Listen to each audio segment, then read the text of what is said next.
What's up everyone, it's Blue here at Blue Bears Games, and for this week's videos, I will be unboxing and then upgrading the Murders at Karlov Manor Deep Clue C Commander Precon. Before we get started, I'd like to take a moment to ask for your help in supporting my channel, which can be done in the following ways. Subscribing to the channel, sharing any of my content on your socials, watching some of my many other videos, purchasing super thanks, purchasing channel memberships, purchasing decks that you may have seen on this channel directly from me on the Blue Bears Games Facebook page, and/or visiting our sponsor at arcane-fortress.com and using discount code BLUEBEAR at checkout if you decide to purchase any of their amazing gaming supplies from them. Anything that you do will help support my channel immensely, and I thank you for it. Now that that is out of the way, let's get to today's video. Today's video will of course be the unboxing of the Precon, where I'll show you everything that comes in the box, including the deck, card by card, and then tomorrow I will release an upgrade guide where I'll go over some options on what I believe you should take out and then add back in to help make the deck either more fun, play a little better, or best case scenario both. This deck's colors are blue, green, and white, also known as Bant colors, and uses Morska, Undersea Slueth as the commander. First things first, let's take a look at what Morska does real quick. Morska is 1 blue, 1 white, and 1 green mana to cast for a 2/3 legendary Vidalcan Fish Detective with a whopping 3 abilities that look to be what this deck's theme is centered around. The first ability says you have no maximum hand size, which is a great ability for a deck that has a theme of card draw. The second ability says at the beginning of your upkeep, investigate, which means you create a clue token. And finally, the third ability says that whenever you draw your second card each turn, put 2 +1/+1 counters on Morska Undersea Slueth. Going by what Morska does, and what the front of the box says, I can safely say that this deck will revolve around drawing cards and clue tokens. Drawing cards is absolutely a great thing to do in Magic in general, but it's not exactly a win con, so I have no clue how this precon wins. I'm not even going to venture to guess how, because I don't have enough info based on what I see, so we will just have to find out together. So let's rip this bad boy open, and I'll show you what's in the box. And here we have the box. This is what the outside of the box looks like. It says Deep Clue C. It's green, white, and blue. And it says here, clue tokens, card advantage. It's pretty straightforward. Here's the back of the box, what it looks like. Here's the commander that I told you about just a little bit ago. But we're here to see everything inside, so let's open it up.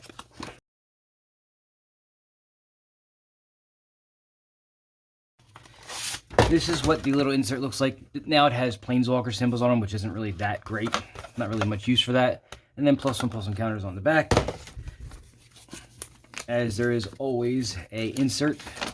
This one has a picture of Morska on the front side, a little bit about it, about the card. And then the back, of course, has a little bit about the deck itself, and then the extra commander rules, and another picture.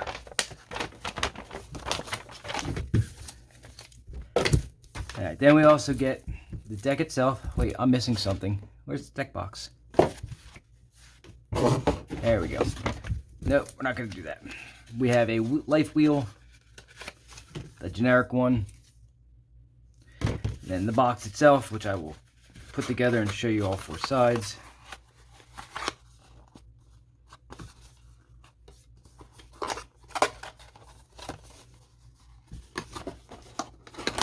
So here's the front side, left and right side are the same thing, and then on the back you have a picture of the commander.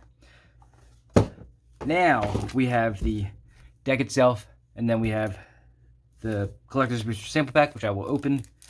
Actually, I will zoom first, then I will open, show you what I got. Hope I got something better than every other time, which is highly doubtful. Alright. First one is an Unyielding Gatekeeper, extended art and foil. And the other card behind it is Demand Answers in a foil and a special treatment.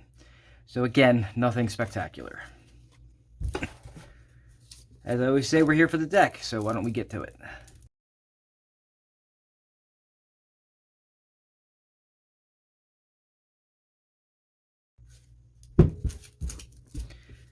Split the deck in half, or at least mostly in half, and then I'll show you all the cards inside.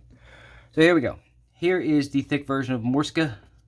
As you can see, it's a little bit harder to bend, and it's not really legal. It's not legal in the format. However, people do use them. Here's the real version that you can use when you're playing the actual game. Secondary commander is Sophia, Dogged Detective. So same colors, blue, white, and green. This one's an additional 1. So it's 4 total for a 3/4 legendary human detective that says when it enters the battlefield, you create Tiny, a legendary 2/2 green dog detective, creature token with trample. Another ability that says you can pay 1 and sacrifice an artifact token to put a +1/+1 counter on a dog that you control. And then the last ability says whenever a dog you control deals combat damage to a player, create a food token, then investigate. Okay, so let's see what the rest of the deck holds for us. Armed with Proof, a 3D cast enchantment that says when it enters the battlefield, you investigate twice, which isn't bad. And then clues you control are also equipment in addition to their other types that have equipped creature gets +2/+0 and equips for 2. Merchant of Truth is a 4 to cast 2/3 angel detective with flying.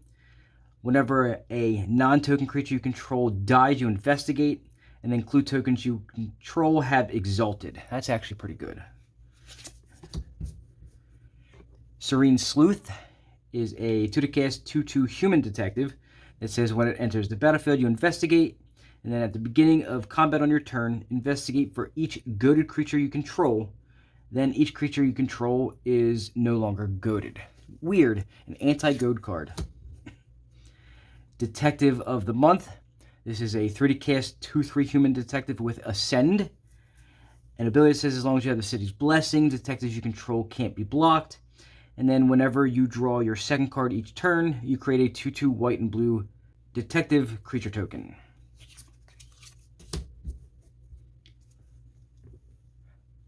Follow the Bodies is a 3 cast sorcery that says it has Grave Storm, which is a different kind of storm than regular storm. And then you investigate. So Grave Storm means that you copy the spell for each permanent that was put into your graveyard from the battlefield this turn, rather than for each spell that you've cast, or each spell that was cast before it. Tangled Trove Kelp is a 7 to cast 6/6 artifact creature clue plant that has Ward 2. At the beginning of each combat, other clues you control become 6/6 plant creatures in addition to their other types until end of turn. And then you can pay 2 and sacrifice it to draw a card because it is a clue. Innocuous Researcher is a 4 to cast 3/4 centaur detective that has Parlay, and its parlay is that whenever it attacks, each player reveals the top card of their library, and then for each non-land card revealed this way, you investigate, then each player draws a card. And another ability that says at the beginning of your end step, you may untap all lands you control, and if you do, you can't cast spells until your next turn. On the Trail, 2 to cast enchantment that says whenever you draw your second card each turn, you may put a land card from your hand onto the battlefield tapped. That's pretty good. Knowledge is Power. If I actually make a deck with that name, that's kind of funny. It is a 5 to cast enchantment that says creatures you control get +X/+X, where X is the number of cards that you've drawn this turn. Interesting, so they can get bigger and bigger as you draw cards. Ransom Note, this has been in every other precon for this set. Not a fan of it. Aerial Extortionist. It is a 5 to cast 4/3 bird soldier with flying.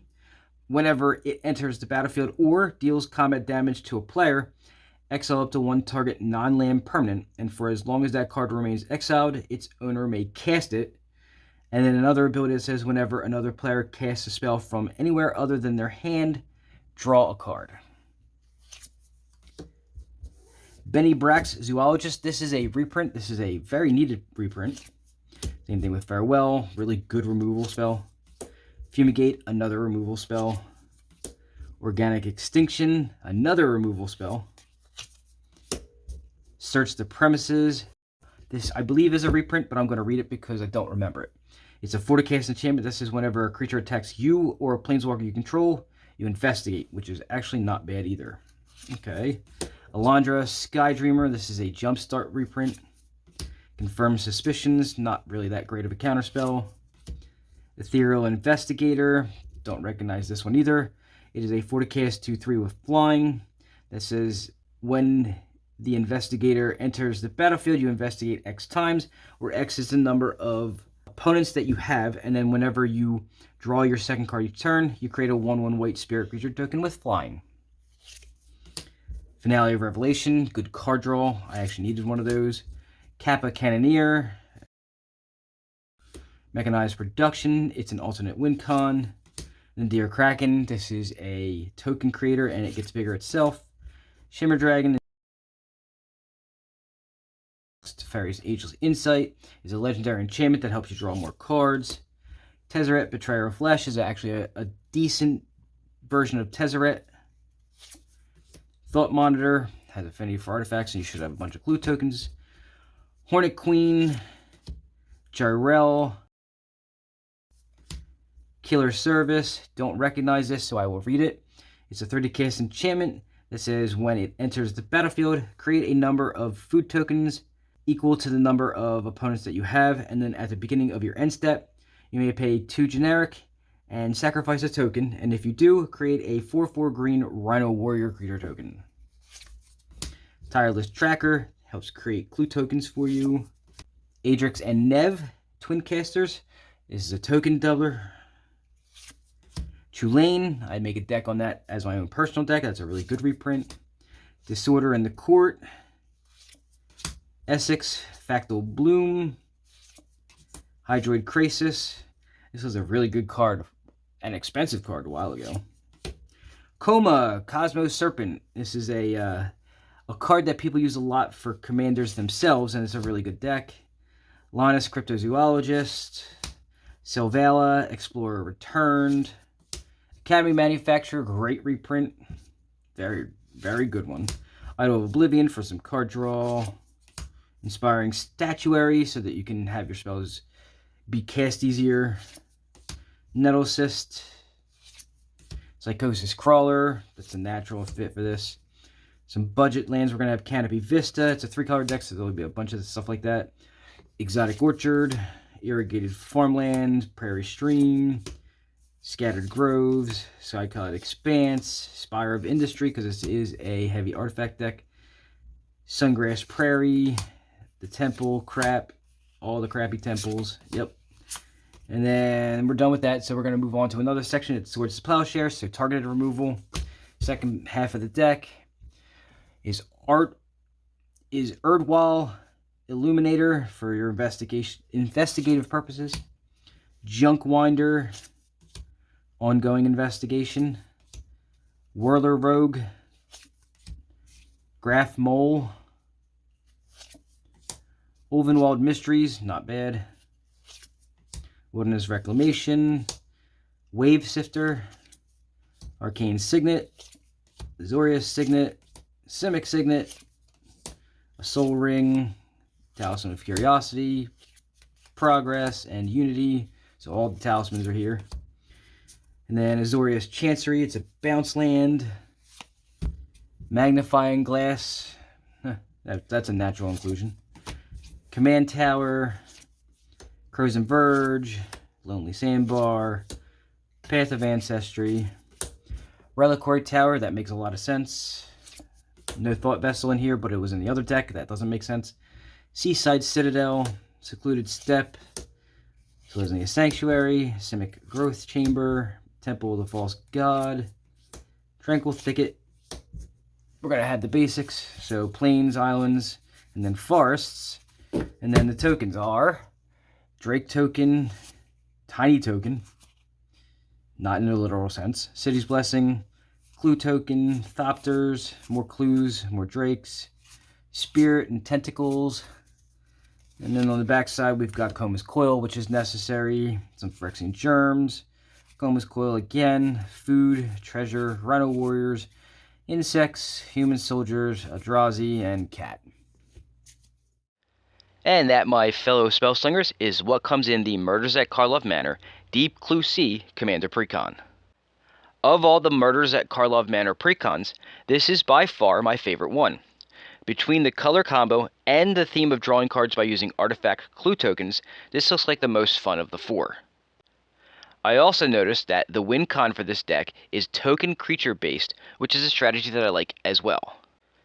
What I found odd though was that this deck has access to green's slew of ramp spells, and there wasn't a single one in the box. Going with just mana rocks is okay, but if you're going to do that, why not include the one that fits the theme of massive amounts of card draw? This is especially confusing to me because they put it in the Revenant Recon precon, which didn't need it.